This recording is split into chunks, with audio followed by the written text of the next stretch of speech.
10th board 2022 का solution fill in the blanks का देखिए। पहला सेंटेंस, वी और रिक्त स्थान या fill in the blanks, to serve our nation, हमें अपने राष्ट्र की सेवा करना चाहिए। इसके ऑप्शन है शुड, मे और ऑट। तो इसमें आएगा ऑट। अब ऑट क्यों आएगा?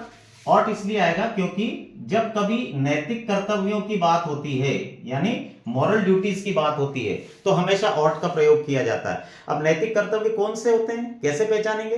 तो नैतिक कर्तव्य वो होते हैं जो सभी के लिए कॉमन होते हैं। सबके नैतिक कर्तव्य, सबका कर्तव्य एक जैसा जब कॉमन हो जाए तो वो नैतिक कर्तव्य कहलाता है। अब देश की सेवा सभी को करना चाहिए, तो सबके लिए कॉमन है ये, इसलिए यहां पर ऑट आएगा। और दूसरे तरीके से भी आप इसको पहचान सकते हैं कि इन तीनों में से ऑट ही आएगा, क्योंकि ऑट जो है कभी भी अकेला नहीं आता, इसके साथ हमेशा टू आता है। तो सेंटेंस में पहले से टू दे रखा था, आपको सिर्फ ऑट लगाना। आप पहचान जाएंगे कि शुड के पीछे टू नहीं आएगा, मे के पीछे भी नहीं, सिर्फ ऑट के पीछे टू आता है। ऐसे भी आप इसमें सही चीज भर सकते हैं। दूसरा है, सबसे पहले space, I come in the classroom sir, क्या मैं क्लासरूम में आ सकता हूं सर?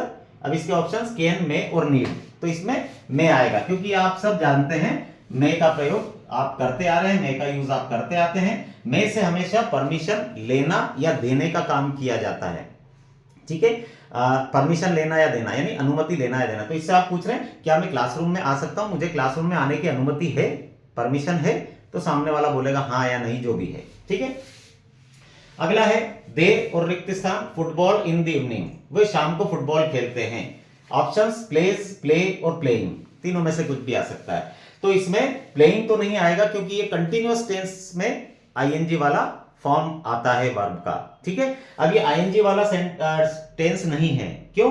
क्योंकि इसमें कोई हेल्पिंग वर्ब यानी ऑक्सिलियरी वर्ब नहीं है, और आईएनजी में हमेशा ऑक्सिलियरी वर्ब यानी हेल्पिंग वर्ब आती है, ठीक है। तो ये है, या तो दो ऐसे सेंटेंस हैं जिसमें कोई हेल्पिंग वर्ब नहीं आती या ऑक्सिलियरी वर्ब नहीं आती, प्रेजेंट इंडेफिनिट और पास्ट इंडेफिनिट। अब प्रेजेंट इंडेफिनिट और पास्ट इंडेफिनिट दोनों ऐसे हैं, तो दोनों में से अलग अलग कैसे पहचानते हैं? तो पास्ट इंडेफिनिट में वर्ब का सेकंड फॉर्म आता है, जो कि यहां नहीं दे रखा है। तो अब ये बचा प्रेजेंट इंडेफिनिट। अब प्रेजेंट इंडेफिनिट टेंस में भी फिर दो बातें हैं, वर्ब के पीछे या तो एस या ईएस लगकर आता है, या फिर वर्ब फर्स्ट फॉर्म में भी आती है, एस या ईएस नहीं भी लगता है, यानी इन दोनों में से आ सकता है। अरे ये तो नहीं आएगा, ये तो कंटिन्यूअस टेंस में आता है, कंटिन्यूअस टेंस है ही नहीं है, इन दोनों में से आएगा। अब सब्जेक्ट यदि सिंगुलर है, एक वचन सब्जेक्ट है, तो वर्ब के पीछे एस या ईएस लगकर आता है प्रेजेंट इंडेफिनिट टेंस में। और अगर सब्जेक्ट प्लूरल यानी बहुवचन और आई है, तो फिर एस या ईएस कुछ भी नहीं लगता, फर्स्ट फॉर्म आता है। अब यहां सब्जेक्ट आपका प्लूरल है, बहुवचन, तो इसलिए यहां पर एस ईएस कुछ भी नहीं लगेगा, सीधा प्ले आ जाएगा, ठीक है, यानी ये वाला आ जाएगा। अगला है, आई हैव बीन हियर और रिक्त स्थान Monday, I have been here space Monday, मैं यहां मंडे से हूं। अब इसमें फोर, सिंस और टू आ रहा है, ठीक है, तीनों में से एक चीज भरना है। तो जब भी कभी ये पहचान लेना बीन वाला सेंटेंस आएगा, तो उसमें हमेशा फोर और सिंस ही भरना है, टू तो ऐसे ही फालतू दे रखा है, फोर और सिंस में से एक भरना है।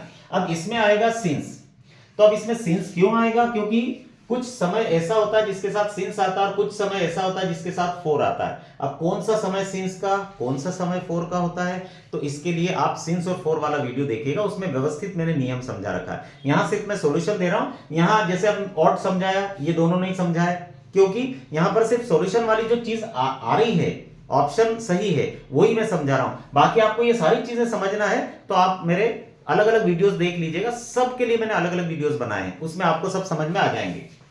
अगला है, I am not afraid death, मुझे मौत से डर नहीं लगता। इसके ऑप्शंस थे ऑन, ऑफ और ऑफ, ओ डबल एफ वाला, ठीक है। तो इसमें आएगा ऑफ, ये वाला ऑफ। अब ये ऑफ क्यों आएगा? क्योंकि कुछ क्रियाएं ऐसी होती, कुछ वर्ब्स ऐसी होती हैं जिनके पीछे कुछ स्पेशल प्रीपोजिशन ही आते हैं, दूसरे नहीं आते।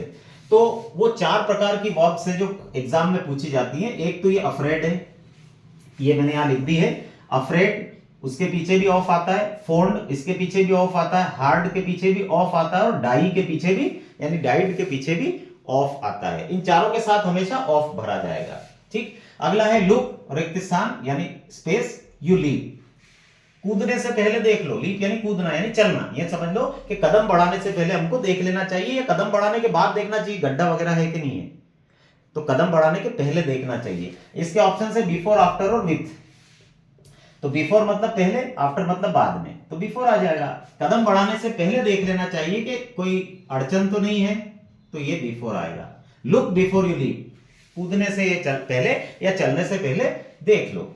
अगला है ही हैज और रिक्त स्थान 1 रुपी नोट, उसके पास 1 रुपए का नोट है। अब इसमें आएगा ए, ठीक है, ए एन द में से ए क्यों आएगा, क्योंकि ए का प्रयोग तब किया जाता है जब रिक्त स्थान के बाद वाला यानी स्पेस के बाद वाला जो वर्ड है उसको बोलकर देखने पर अगर हिंदी के व्यंजन से उसका उच्चारण होता है, हिंदी के व्यंजन से उसका पहला लेटर आता है, हिंदी का अक्षर, तो फिर ए भरना होता है। और अगर हिंदी के स्वर से आता है तो फिर एन भरना होता है। हिंदी के स्वर आपको पता है, अ आ ई उ ऊ ए ओ औ।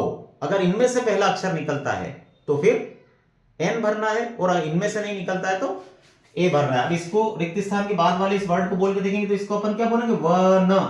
पहला अक्षर क्या आ रहा है, व। ये हिंदी का स्वर नहीं है, हिंदी का व्यंजन है, इसलिए ए आएगा। अगर ये स्वर होता तो फिर एन भरते, ठीक है। और अगर आपको ये सारी चीजें सीखना है तो सबके लिए मैंने अलग अलग वीडियोस बनाए हैं। आर्टिकल्स के अलग वीडियोस हैं, प्रीपोजिशंस के अलग हैं, डिटरमिनर्स के अलग हैं, मॉडल्स के अलग हैं, सारी चीजें मैंने समझा रखी, बहुत सारे वीडियो हैं। हालांकि बहुत छोटे छोटे हैं, आप आराम से देख के सीख सकते हैं सारे नियम, अगर सब देखना है तो। यहां सॉल्यूशन में सिर्फ मैं सिलेक्टेड चीजें ही बताऊंगा जो ऑप्शन में आने वाली है। Thank you.